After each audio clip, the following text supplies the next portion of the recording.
espero de verdad que os sirva lo que os voy a contar. Y bueno, ¿qué venía un poco, cuál era un poco mi idea? Contaros un poco las opciones que hay para profesionales que se hayan involucrado de alguna manera en la información y la documentación en el área de infraestructura de la investigación. ¿Qué es infraestructura de la investigación así un poco en general, ¿no? Pues toda esa infraestructura a nivel repositorio, revistas científicas, sistemas CRIS, que los investigadores y las instituciones de investigación, bien sean universidades o bien sean centros aparte, públicos o privados, van a utilizar para guardar todos esos resultados de investigación, ¿vale? Entonces voy a contar un poco también en torno a cómo esos sistemas interoperan unos con otros, qué opciones hay y un poco qué papel juega una persona pues, que venga con conocimientos tanto de infraestructura como de metadatos, bueno, infraestructura, metadatos, comunicación en parte también, análisis de la producción, etc.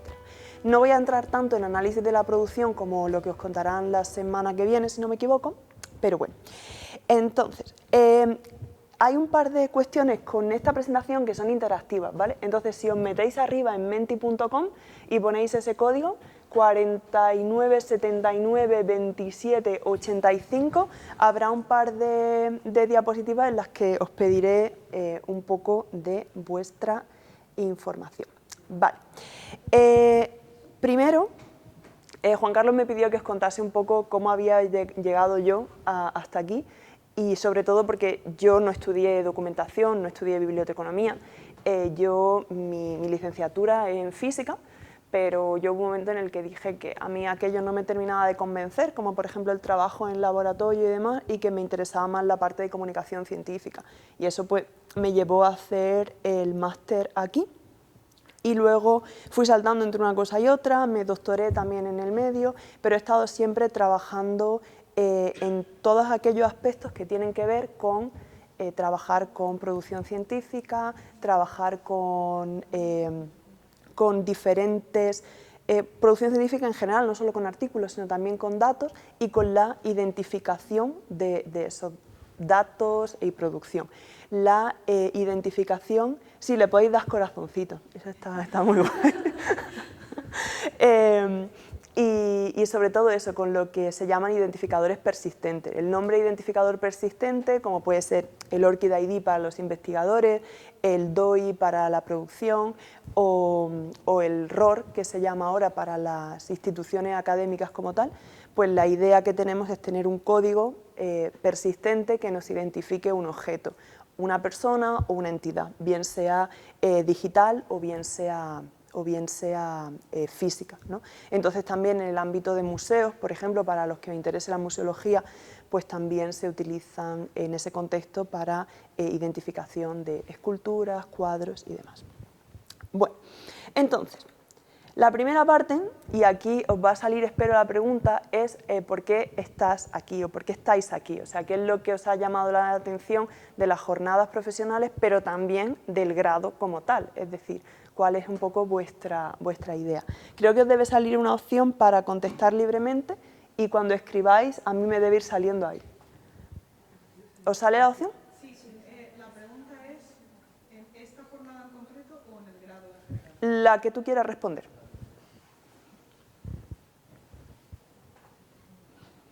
Así también me sirve un poco para saber yo, bueno, por qué elegiste esta carrera. No me daba la nota para hacer otra, es la carrera más bonita que yo he querido hacer siempre, por el crédito gratis, me parece perfectamente. Vale.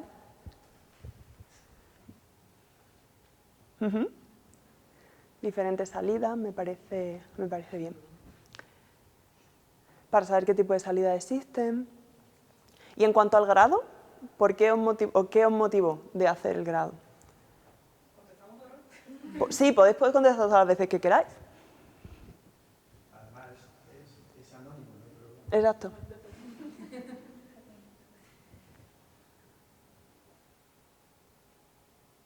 Porque no puedo entrar en trabajo social me parece una respuesta también muy sincera. Oye, ¿por qué no? Yo tenía compañeros en física que estaban en física pero no habían entrado en arquitectura. ¿Qué tiene que ver? Nada, pero bueno, ahí está. Vale, por la lectura, eso me parece muy interesante. El interés en las nuevas tecnologías. Vale, muy guay. Bien, pues paso a la siguiente, que básicamente, y ahora está escrito muy chiquitito, pero bueno, yo me metí en la página del grado y entonces a vosotros os deben salir las salidas más grandes, ¿vale? Me metí en la página del grado y ponía, con este grado vas a poder trabajar en biblioteca, gestión cultural, parte web, como community manager, etc. Entonces he puesto todas esas opciones aquí, que en el teléfono deben salir un poco más grandes, y luego otros. El que, o la que no ha podido entrar en trabajo social, que ponga otros, porque es broma. ¿Se puede elegir varias? Creo que solo se puede elegir una.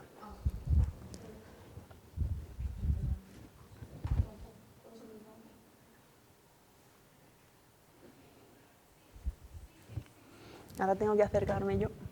Vale, el Big Data es de las que más aparecen.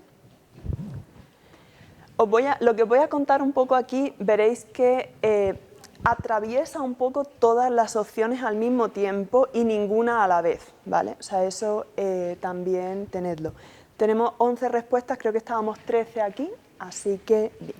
Bueno, veo que en sí hay bastante diversidad de perfiles y veo sobre todo que la parte de Big Data, nuevas tecnologías, es una de las que más sale.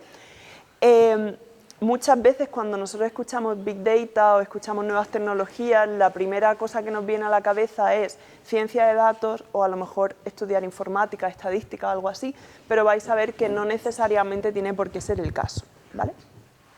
Bueno, bien, entonces, paso un poco a haceros la siguiente pregunta. Un segundo, que ya un poquito grande. Mira, veis que allí arriba... Bueno, ya no hay más preguntas interactivas, pero podemos volver para atrás. Ahí hay una aplicación, esta Menti, que os permitía participar en las cosas que estaba planteando Paloma. Exacto. Esto es más que nada para yo tener una idea de qué es dentro del grado de información y comunicación las opciones que más os llaman la atención, ¿no? Porque sí que es cierto que antiguamente yo creo que la gente que entraba en biblioteconomía, por ejemplo, pues venían un poco con esa idea clásica de trabajar en una biblioteca, pues hacer catalogación, préstamos, quizá talleres de lectura. Sin embargo, el grado ha ido evolucionando y ahora pues es diferente. También es verdad que por mucho que queramos, no podemos esperar que la formación universitaria esté 100% actualizada. Eso descartadlo desde ya, y si alguien entró en el grado pensando que recibía una formación completamente actualizada, puede salirse, porque es imposible. Pero sinceramente, es decir, a día de hoy, todo esto que yo os voy a contar son cosas que se van actualizando año tras año. Realmente es imposible poder tener algo tan actualizado en un grado. Ahora bien, el grado sin duda os va a dar una base. He visto que hay cuestiones de metadatos, hay cuestiones de infraestructura, hay cuestiones obviamente también de biblioteconomía, entre comillas, más clásica, hay bibliometría. Entonces eso sin duda os va a dar una base a vosotros para luego poder realizar otra serie de salidas profesionales.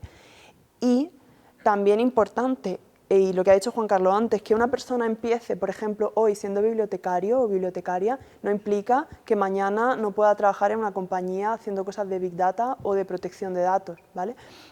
Porque a día de hoy la idea esta un poco clásica que tenemos de una persona que empieza y se pasa 40 años trabajando en lo mismo y luego se jubila, es prácticamente imposible. Pero bueno, un poco para introduciros el tema, ¿habéis escuchado hablar del concepto de ciencia abierta? ¿Os lo han presentado en alguna clase? Quizá los que estéis más en los últimos años sí, quizá los demás pues no, pero bueno.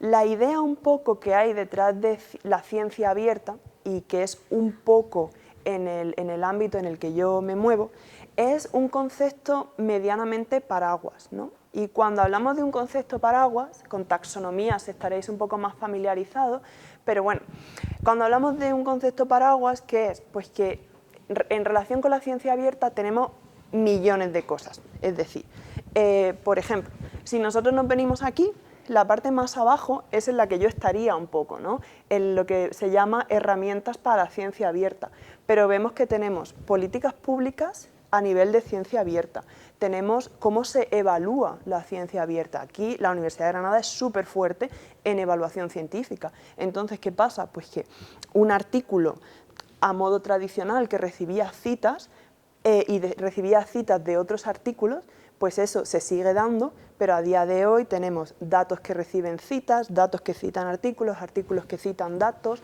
etc. Entonces tenemos un espectro muchísimo más amplio. ¿Cómo se revisan esos artículos? Antes se revisaban de una forma muy específica, ahora hay como muchas opciones. Que esa investigación sea reproducible, y aquí entra también el papel de los profesionales de la información y de la documentación. Para que la investigación sea reproducible, los metadatos de esa investigación, o sea, asociados a los datos de esa investigación, tienen que tener una serie de patrones, tienen que tener una serie de formatos, y entonces muchas instituciones, ¿qué es lo que están haciendo ahora? Contratar perfiles de tipo Data Librarian o Data Steward.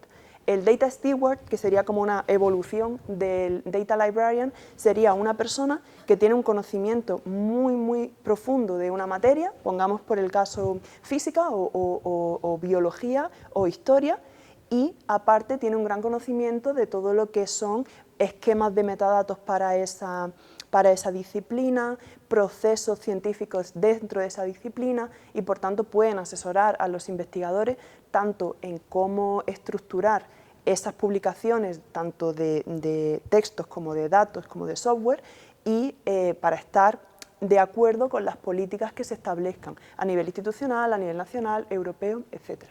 Luego tienes la parte de datos abiertos, que es otro mundo, y la parte del acceso abierto, que aunque las declaraciones de acceso abierto datan de 2002, las primeras, realmente 20 años después seguimos ahí discutiendo cómo hacer las cosas de acceso abierto.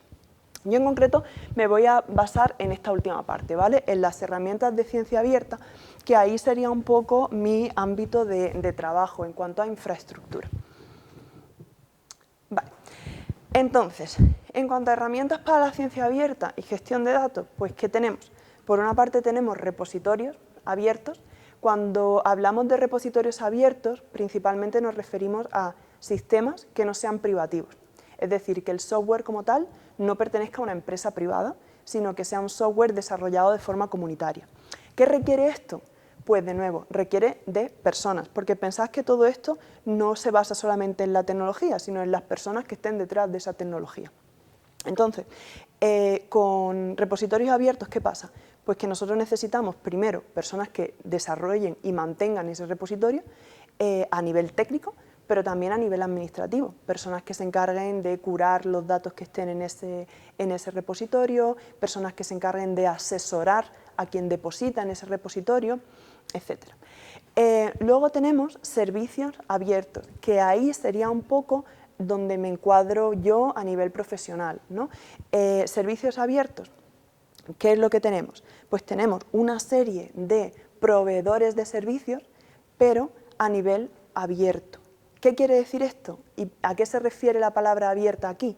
No necesariamente se refiere a gratuito, es decir, yo cobro por lo que hago, yo no vivo del aire, pero se refiere a que se puede conectar o instalar esa parte en cualquier sistema.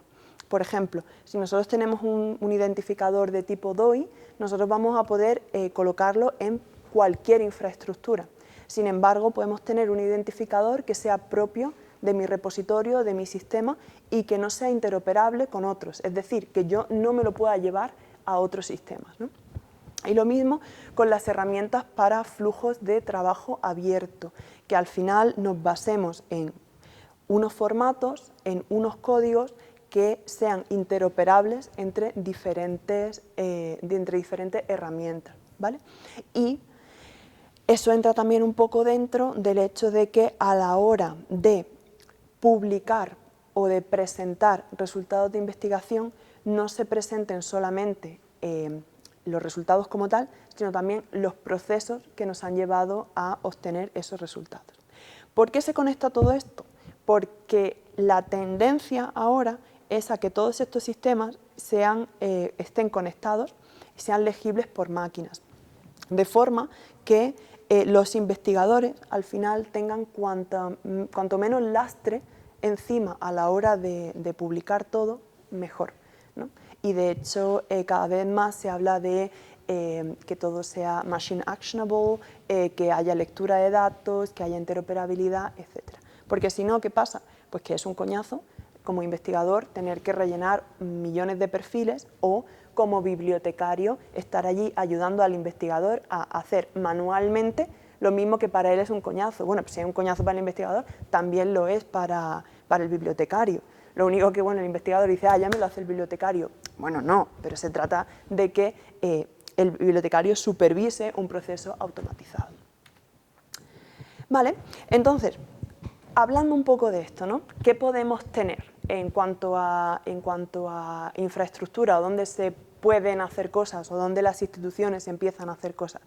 Pues, por ejemplo, en los repositorios. Aquí he puesto el caso el de la Universidad de Granada, que no es perfecto, pero va en una buena línea, utiliza un software abierto, que es DSpace, en una versión que podría estar más actualizada, pero bueno, siempre hay motivos para no actualizar alguna versión, y obviamente detrás del repositorio hay personas que están gestionando que la información que llegue allí llegue de buen estado y se pueda reutilizar luego.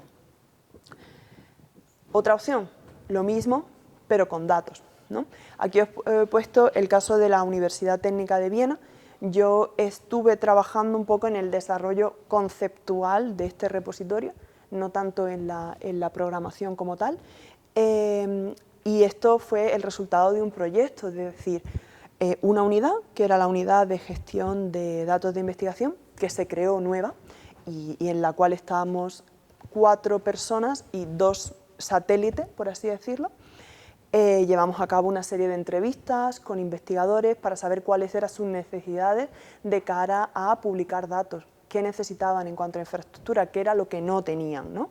Y a partir de ahí, una vez que ya teníamos las necesidades establecidas de qué es lo que queremos que nuestro sistema haga, pues analizar unas prestaciones de una serie de software. En este caso, al final, nos decidimos por Invenio, que también es un software de código abierto, en este caso especializado en repositorios de datos.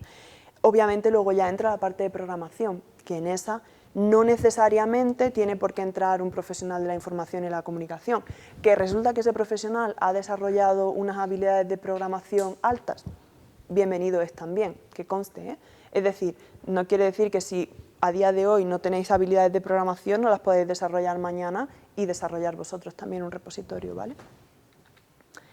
Y la otra opción, a nivel infraestructura científica, lo que más se suele comentar, pues son las plataformas de revistas, ¿no? Las plataformas de artículos. En este caso he puesto el portal de revistas de la Universidad de Málaga, que también se basa en un software de código abierto que es Open Journal System o OJS.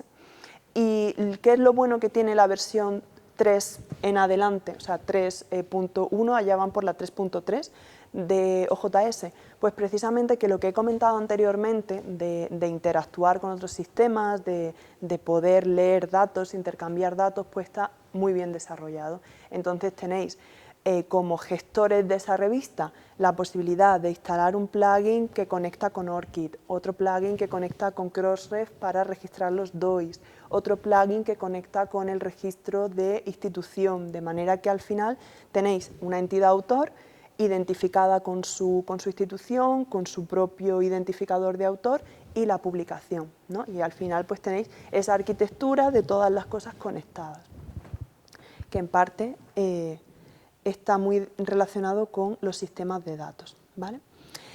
Y por último, en cuanto a conceptos, están los principios FAIR, que no sé si habréis escuchado hablar de ellos, pero también a nivel de áreas de trabajo, en este campo se empezarán a desarrollar muchas. ¿Por qué?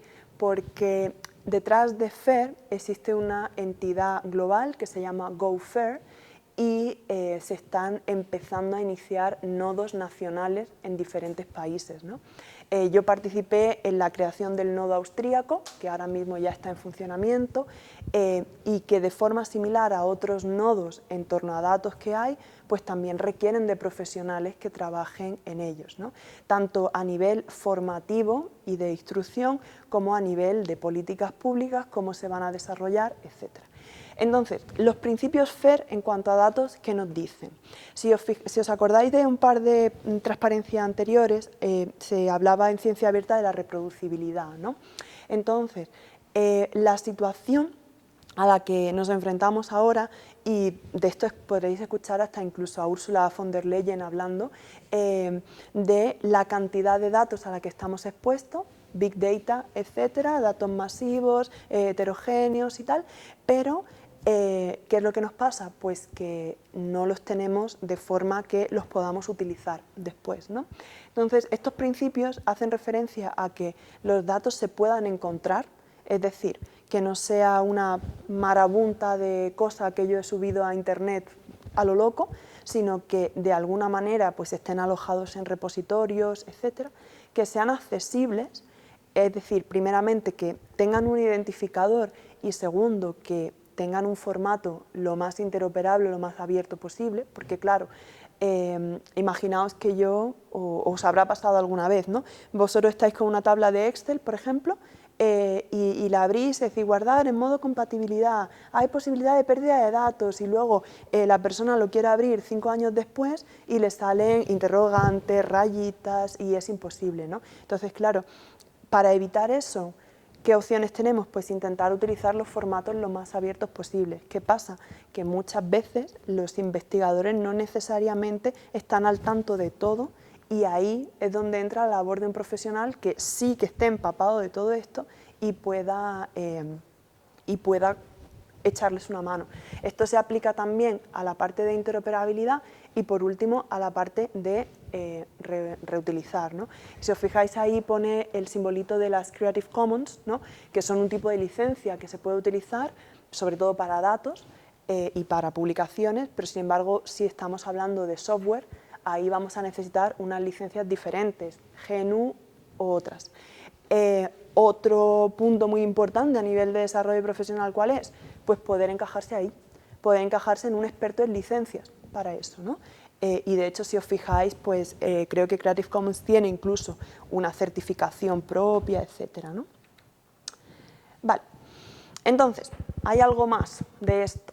Pues sí, resulta que a día de hoy estamos dentro de un movimiento en torno a los datos de investigación y sobre todo en torno a los servicios de datos y lo que se llama las arquitecturas federadas. Con arquitecturas federadas, ¿a qué me refiero? Pues me refiero a que no necesariamente tenemos que tener una única arquitectura, es decir, no necesitamos tener un repositorio a nivel de todo el país o a nivel de toda Europa, pero sí necesitamos que esos sistemas puedan hablar entre ellos, ¿no? Y en ese contexto, y esto lo he estado viendo esta mañana antes de venirme, se habla, bueno, estamos en este movimiento, gran política, gran proyecto, gran proceso, llamadlo como queráis, que es EOSC, que las siglas son de European Open Science Cloud, pero no es exclusivamente europea, no es exclusivamente de ciencia abierta y no es una nube. Pero bueno, vamos a partir de esto. Entonces, ¿qué pasa? Pues que las bibliotecas universitarias y de investigación en general se pueden posicionar como proveedores de datos y de información y de curar esos datos para EOSC, ¿no? Y para el portal de EOSC. Entonces, aquí tenemos la necesidad de un montón de profesionales y estos son proyectos. EOSC es el proyecto principal, pero luego hay un montón de proyectos satélite en los que se está destinando muchísimo dinero. Entonces, no descartéis que en breve puedan empezar a salir puestos de trabajo que estén relacionados con esto, ¿vale? De hecho, es lo siguiente que voy a contar, ¿no? Porque si todo esto que os he contado hasta ahora es un rollo muy bonito, pero realmente lo que queremos es trabajar y pagar nuestro alquiler, ¿no? ¿Hay puestos de trabajo para esto? Pues sí. Aquí os he puesto uno que se ve muy chiquitito, pero bueno, este salió hace un mes, creo, ya las solicitudes están cerradas. Es de CSUC, que es el Consorci de Serveis Universitaris de Catalunya. Y este en concreto son para proyectos que están indirectamente relacionados con iOS, que es lo que señalaba antes, y bueno, luego os pasaré las diapositivas también, pero aquí pone el principal requisito es graduación, o sea, grado en Ingeniería de Datos, Estadística, Física, Informática o Información y Documentación. Es decir, ya se espera que una persona graduada en Información y Comunicación tenga un perfil en ese sentido. Luego pide pues, conocimientos de esquemas de metadatos, etcétera, ¿no? Es decir, esas opciones están ahí. En este caso, por ejemplo, al ser de Cataluña, pues el catalán es un requisito, pero habrá otros en los que el catalán no sea un requisito. Y de todas maneras, el catalán se puede aprender, no es una cosa tampoco muy complicada. Y estos puestos de trabajo pues tienen un salario bastante decente. No es tampoco que os vayáis a hacer millonarios como curadores de datos, pero tienen un sueldo que yo creo que es aceptable, la verdad. Otro ejemplo,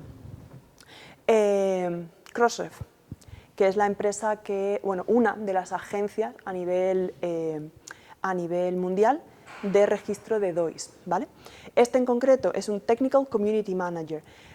No os dejéis guiar por las palabras Community Manager. Normalmente, si las escuchamos en España, vamos a pensar en una persona que trabaje con las redes sociales, pero no es el caso aquí, ¿vale?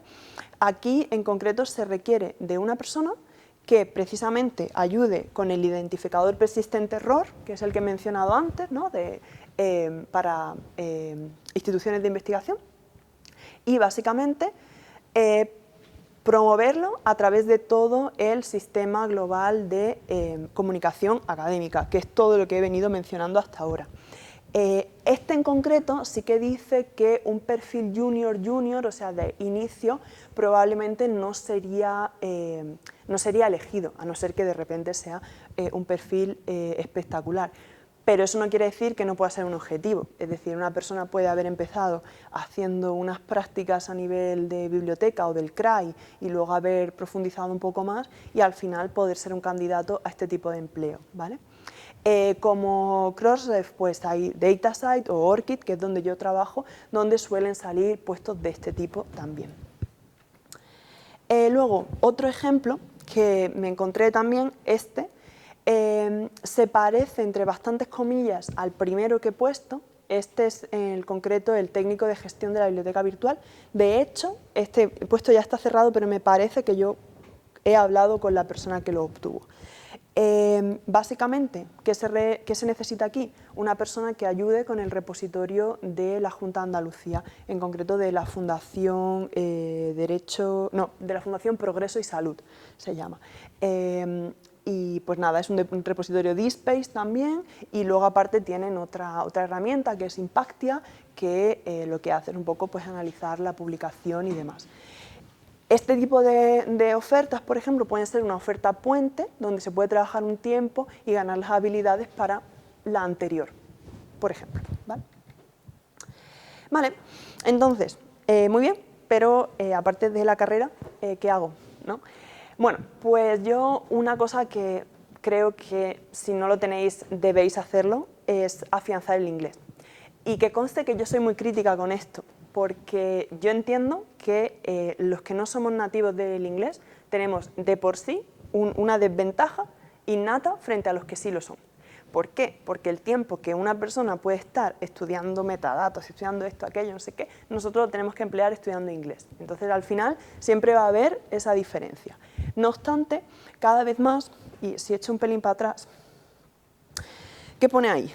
Global Scholarly Communication Ecosystem. Entonces, se requiere que esto sea global.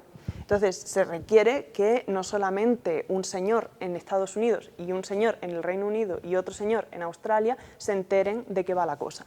Por lo tanto, cada vez más, sobre todo en este tipo de puestos, cuando se habla de Community Manager o como el que yo tengo, que es en el área de Engagement, se requiere que se hable más idiomas. Una persona que solo hablase inglés tampoco las tendría todas consigo en este tipo de trabajo, ¿vale? La otra, No cerrarse al mundo de los datos, es decir, si a uno lo que le interesa y lo que le ha interesado desde siempre es la promoción de la lectura, por ejemplo, me callo, o sea, no pasa nada. Pero sí que es cierto que el mundo de los datos va a ser primordial para todo lo que he contado anteriormente. Entonces, tener esas habilidades, entenderse con un poco de programación básica, entenderse con metadatos, entenderse con APIs o aplicaciones de programación de interfaces, etcétera, eso va a ser necesario. Ahí os he puesto un ejemplo de una colección de recursos pues más destinada un poco al desarrollo profesional en torno a Data Librarian. Y si pincháis vais a ver que la primera del medio, me parece, es precisamente sobre identificadores persistentes, ¿vale? Y luego, por último, no centrarse en un solo tipo de actividad. Es decir, que podéis hacer muchísimas cosas, que se puede trabajar desde un curador de metadatos lo más estricto, una persona que dentro de la biblioteca gestione el repositorio, haga formación y trabaje con políticas, una persona que esté más centrada en protección de datos en todo lo anterior, es decir, que una sola opción y un perfil clásico prácticamente ya no hay. Y luego, por otra parte, es que, y esto a mí me hacía mucha gracia en Austria, pensad un poco en saliros de la descripción de vuestro trabajo también. Es decir, que si encontráis un trabajo que os pidan ABC, si vosotros tenéis que hacer C1 un día, no pasa nada. Y de hecho eso se valora. Obviamente tampoco que vosotros os inventéis por completo vuestro puesto de trabajo, pero sí que yo recuerdo que había gente que me decía, eso no está en mi descripción de trabajo, y no lo hacían. Y ya está, no es que eso no está en mi descripción de trabajo ya, pero es que tu descripción de trabajo es de hace 20 años, normal que no estuviese, pues que a lo mejor esto ni siquiera existía, ¿no? De hecho, por ejemplo, ORCID hace 20 años no existía, entonces probablemente en tu descripción de trabajo de hace 20 años ORCID no aparezca, ¿no? Y eso pues también. Y sobre todo, y también os lo digo, una posibilidad es que no necesariamente tenéis que ir a un centro de trabajo presencial, es decir, que muchas de estas cosas las vais a poder desarrollar a nivel teletrabajo y eso también pues, os da una flexibilidad a vosotros. Y ya me callo y me podéis preguntar lo que queráis. Muchas gracias, Paloma.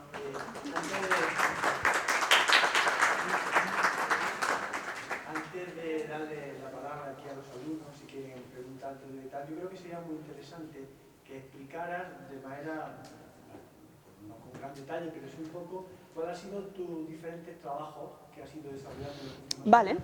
eso... ¿Qué hacías y qué competencias te habían servido de lo que habías aprendido aquí? ¿O cuáles tuviste que aprender sobre la marcha? Un poco, el primer puesto de trabajo que yo tuve, a nivel ya, digamos, profesional, no dar clases particulares o yo qué sé, le eché muchísima cara. Porque realmente yo luego, tiempo después, leí la descripción de mi trabajo y dije, yo no sabía hacer nada de esto. Pero le eché muchísima cara y eso también es una cosa que tenéis que partir de esa base. En vuestro primer trabajo, el 90% de los requisitos probablemente no los cumpláis, pero tenéis que echarle cara y hacer ver como que sí que los cumplís. Y eso es muy importante. ¿Por qué? Porque luego los vais a aprender. Es como lo del carnet del coche, ¿no? A ti te van a enseñar las señales y tal, pero hasta que no lleves un tiempo conduciendo no vas a saber conducir, pues es lo mismo. Entonces yo, en mi primer trabajo, le eché muchísima cara. Yo inventé que había estado gestionando algunos eventos mientras estaba en el máster, lo cual era mentira, pero podría más o menos justificarlo. También dije que todo lo que yo había aprendido en el máster sobre web y sobre posicionamiento web de información y demás, pues que estaba muy bien, y también todo lo que había aprendido a nivel de servicios de recomendación, ¿vale? Lo maquillé eso muchísimo y conseguí el primer trabajo que tuve, que fue en la Biblioteca Nacional de Ciencia y Tecnología de Alemania. Y ahí, ¿a qué me dediqué? Pues estuve en un portal de vídeos científicos, ¿vale? El portal que podéis acceder se llama TIB AV Portal. Y básicamente era un portal que había empezado 4 meses antes de que yo empezase. Y luego, tiempo después, hablando con la que fue mi jefa, me dijo, realmente es que no teníamos más candidatos y te cogimos a ti. Fue un poco así, pero luego se llevó la sorpresa de que yo supe hacerlo. O sea que partid de esa base. Hay muchos tipos de trabajos de este estilo que van a decir, pues bueno, vamos a coger a alguien a ver qué pasa, ¿no? ¿Qué hacía el portal como base? Pues analizaba los vídeos, los indexaba a nivel de Optical Character Recognition y también a nivel de procesamiento de audio y sacaba unos metadatos generados por cada sección o por cada fragmento del vídeo, ¿no? Eso generaba un montón de datos sobre esos vídeos. Yo estuve trabajando principalmente en conseguir que esos datos se publicasen de forma abierta y de hecho a día de hoy si os vais al portal vais a ver que tenéis la opción de descargar todos los XML con todas las relaciones, no, en XML y en Turtle también, a nivel de contribución a lo que se llama el Linked Open Data, que también hay una nube y demás, ¿no? Y luego la otra parte fue intentar charlar con las editoriales científicas para que incluyesen vídeos científicos en sus publicaciones. Y de hecho a día de hoy, si os vais a... Esto antiguamente cuando yo estaba allí lo hacíamos en conjunto con una editorial, ahora la propia biblioteca sacó su propia plataforma de publicación y tienen vídeos también allí, ¿no? Entonces enlazan los dos portales con sus correspondientes identificadores persistentes. Luego hice mi doctorado y un poco antes de terminar el doctorado, si os decidís por hacer un doctorado, intentad que os llevéis bien o lo mejor posible con vuestro director o directora de tesis. Intentad que sea alguien que esté presente y si no, decidlo, ¿vale? Porque yo básicamente durante mi doctorado pues di bastantes palos de ciego. Entonces al final publiqué una cosa que creo que puede tener interés, es decir, no creo que todo sea una basura, pero creo que podría haber estado muchísimo mejor si hubiese tenido la orientación correcta. Todo tengo que decirlo. Pero me traje mucho la idea de conectar publicaciones con datos, con vídeos, con software, todo esto con sus correspondientes identificadores persistentes y cómo los investigadores evolucionarían con todo esto, ¿no? Y un poco antes de terminar la tesis, que la terminé por cabezonería más que otra cosa, por eso no he hablado tampoco aquí de mi tesis, porque no creo que sea una parte tampoco tan fundamental, pero bueno, me cansé un poco también, y sobre todo no estar ganando dinero y estar perdiendo mucha salud mental, pues conseguí un trabajo en la Biblioteca Técnica de Viena, que es el repositorio que os he enseñado antes, y ahí principalmente lo que la universidad quería era sacar para adelante sistemas de identificadores persistentes para la universidad, es decir, adaptar ORCID, adaptar DOI, en este caso con DataCite, y adaptar identificadores de institución, ROR, Ringgold, etc. Y aparte, ser la entidad que coordinase el consorcio de ORCID de Austria, que un consorcio de ORCID son básicamente varias instituciones que se juntan para implementar ORCID como parte de sus sistemas, ¿no? Aparte de la promoción, del identificador, etc. Entonces, pues yo me dediqué a eso, a poner en marcha el consorcio de ORCID en Austria, y cuando ya defendí mi tesis, y yo creo un poco porque lo debía hacer bien, gestionando el consorcio, el propio equipo de ORCID pues me dijo que había una vacante y que se me quería unir al equipo. O sea, pasé obviamente el proceso de selección y demás, y desde entonces, que fue una semana después de que empezase la pandemia, o sea, ya hace 2 años y un par de meses, empecé en el equipo de ORCID, y desde entonces pues estoy ahí. Y está muy guay, la verdad, porque obviamente, como todos los trabajos, pues tienes cosas que te tiras de los pelos, tienes que aguantar a mucha gente muy diversa, que a veces, pero te da la posibilidad de conocer sistemas de investigación de muchos países, tienes que saberlos también como parte de tu trabajo, te da la posibilidad de profundizar un poco más en tecnologías, en toda la parte de intercambio de datos entre sistemas, y te da la posibilidad también de entender mejor cuáles son las dificultades a nivel de protección de datos, a nivel de comunicación interna de la institución que se tienen en diferentes países, ¿no? Y un poco los lazos culturales que hay también en todo este entramado, por así decirlo. Y eso, o sea, entonces, mi posición como tal, el título es Engagement Lead, que bueno, si lo reducimos a lo más básico, pues sería una posición de ventas, pero realmente no es exclusivamente una posición de ventas. Es decir, al final, para tú vender algo, cuando se trata de infraestructura abierta y cuando se trata como ORCID, que es una entidad sin fines de lucro, con base comunitaria, etc., no es simplemente que tú digas, este es el producto, aquí está, listo, cómpralo y úsalo, ¿no? Se trata de el sistema, cómo se integra, etcétera. Con lo cual se necesitan de base unos conocimientos de la infraestructura, de las APIs, de la protección de datos en transferencias y conocer también el estado de la infraestructura de las instituciones con las cuales hablas, ¿no? No es lo mismo hablar con, por ejemplo, una universidad que ya tenga un OJS listo, un repositorio listo o lo que sea, que con una universidad que esté empezando o que sea la primera noticia que tienen, ¿no? Eso es un poco. Gracias, Paloma. Bueno, pues a ver, dudas o preguntas que queráis hacerle a Paloma sobre su perfil profesional o sobre en qué consiste lo que hace, en qué posición, y pues claro, algunos de vosotros que estáis en tercero o cuarto tenéis más conocimiento, pero por ejemplo la gente que de primero y segundo les cuesta un poco más. Paloma, explícanos un poco qué es lo que ofrece ahora. Ya que estoy con internet, bueno, me voy a desconectar aquí de... ORCID, o nosotros diríamos ORCID, ¿no? Ah, no, creo que no me he desconectado de mi cuenta, solamente me he desconectado de... Es un poco para que se vea qué tipo de... cuál es la utilidad, digamos, así básica. Vale. Básicamente, me voy rápidamente a la página, en el caso de que nunca la hayáis visto. La idea es un poco lo que pone aquí, ¿no? Distinguirse de otros investigadores.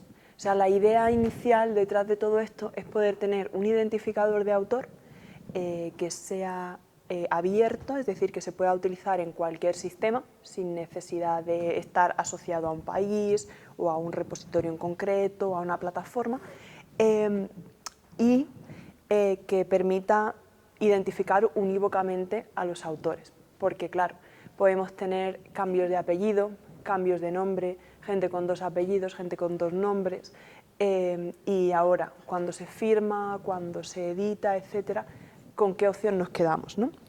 Entonces, me voy a buscar yo misma, ¿vale? Para que veáis un poco cómo funciona.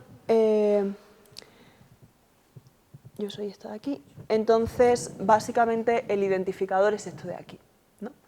Y es un identificador que sigue las normas ISO, en concreto el esquema ISNI y demás, pero bueno, eso no es lo más importante. Lo principal es que está asociado exclusivamente a mi persona.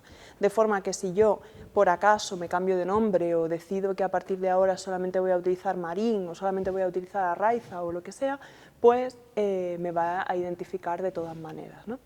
Y luego está el registro como tal, ¿no? Que sería toda esta plataforma hacia abajo, en la cual puedo poner aspectos de empleo, puedo poner aspectos de educación, no sé por qué, vale, aspectos de membresía, trabajos y revisiones por pares, por ejemplo, ¿no?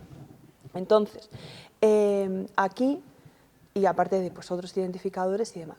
¿Cuál es la idea detrás de todo esto? Pues que obviamente, si vosotros os fijáis aquí, la fuente de estos datos, en este caso es ORCID directamente, en este caso soy yo, por ejemplo, ¿no? O si me voy a trabajos, aquí vemos que la fuente es Crossref. Y aquí la fuente vuelve a ser yo. Aquí la fuente es DataSite, ¿no? Entonces, cuando la fuente no es el autor, eso implica que todos esos datos han llegado aquí por conexiones entre sistemas, ¿vale?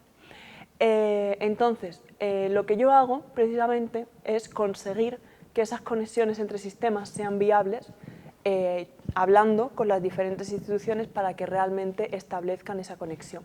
Esa conexión se hace de forma bilateral, es decir, no es solamente que Crossref o una universidad estén empujando datos hacia ORCID, sino también puedan leer datos desde ORCID y al leer datos puedan alimentar también sus sistemas.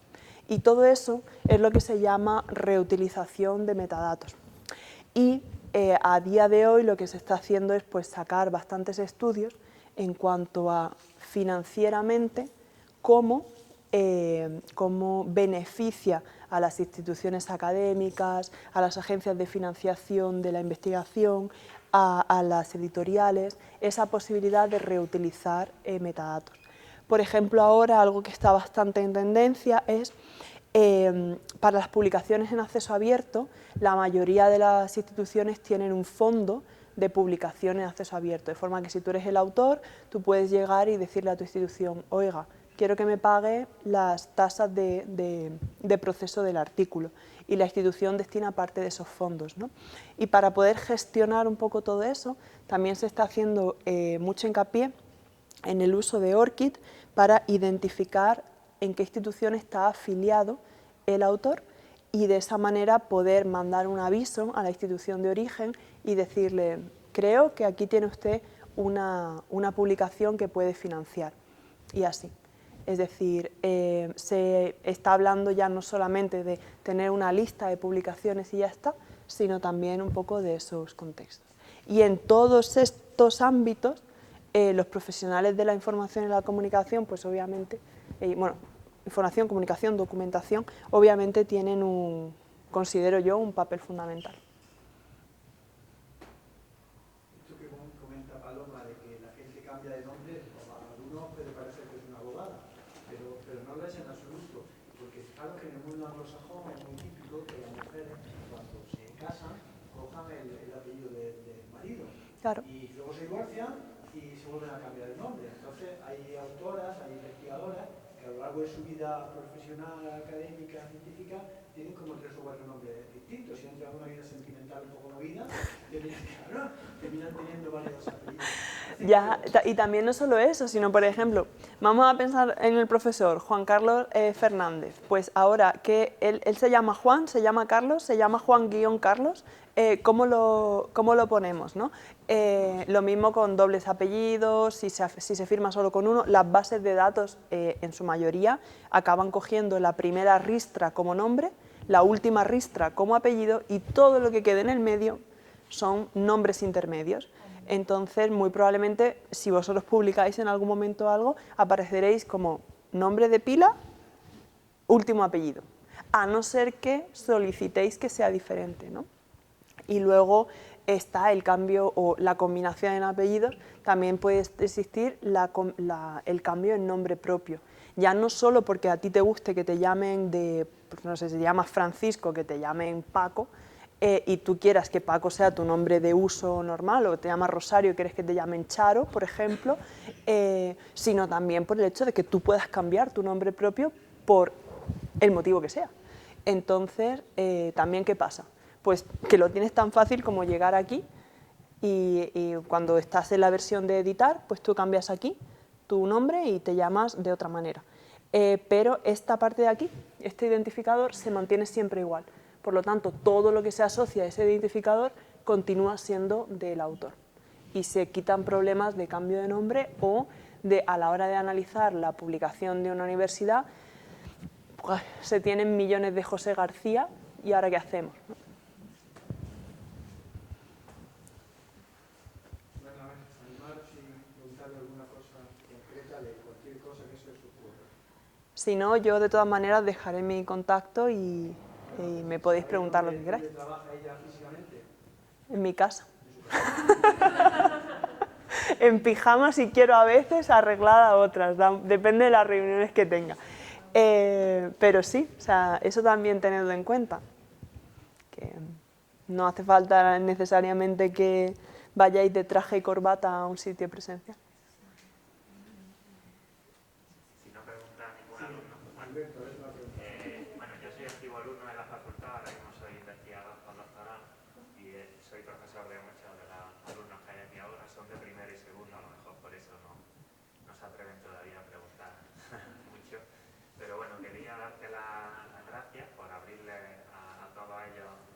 visión sobre el mundo de la gestión de la información académica, porque bueno, es un área de investigación donde yo estoy muy metido y la verdad es que algunas veces hemos hablado el año pasado con el informe que hicimos Juan Carlos y otros profesores, que sería interesante que tuviéramos una asignatura sobre comunicación científica o sobre gestión de la información académica y que se aprendieran muchas de estas cosas que tú has comentado aquí, ¿no? Por ejemplo, a manejar el OJS o manejar un repositorio o aprender todos estos estándares que existen internacionales sobre metadatos y porque creo que eso les podría abrir mucho las puertas a este mundo Sin duda, sin duda.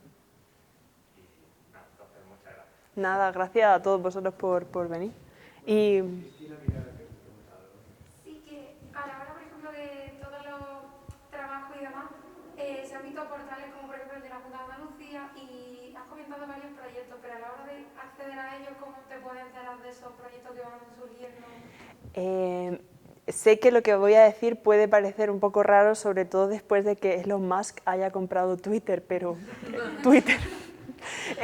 O sea, parece una tontería, pero yo de la mitad de las cosas, bueno, de la mitad no, pero el 80% de las cosas que me entero por Twitter. Sí que es cierto que hay algunos portales, lo que pasa es que pues, son en su mayoría más del mundo anglosajón, sobre todo, y del mundo germanohablante. Por ejemplo, hay una página que se llama Open Biblio Jobs y ahí aparecen muchos, sobre todo de Alemania y de Austria, pero también aparecen algunos a nivel internacional, que tengan la sede física pues, en Luxemburgo o similar y se pueda hablar en inglés también. Yo, de hecho, el primer trabajo que yo tuve, el de la universidad, en la biblioteca alemana, lo encontré ahí, en esa plataforma. Pero Twitter, siguiendo a todas estas, siguiendo a ORCID, siguiendo a Crossref, a DataCite, a ROR, a partir de ahí vas encontrando mucho. En Gopher también publican puestos de trabajo relacionados y demás.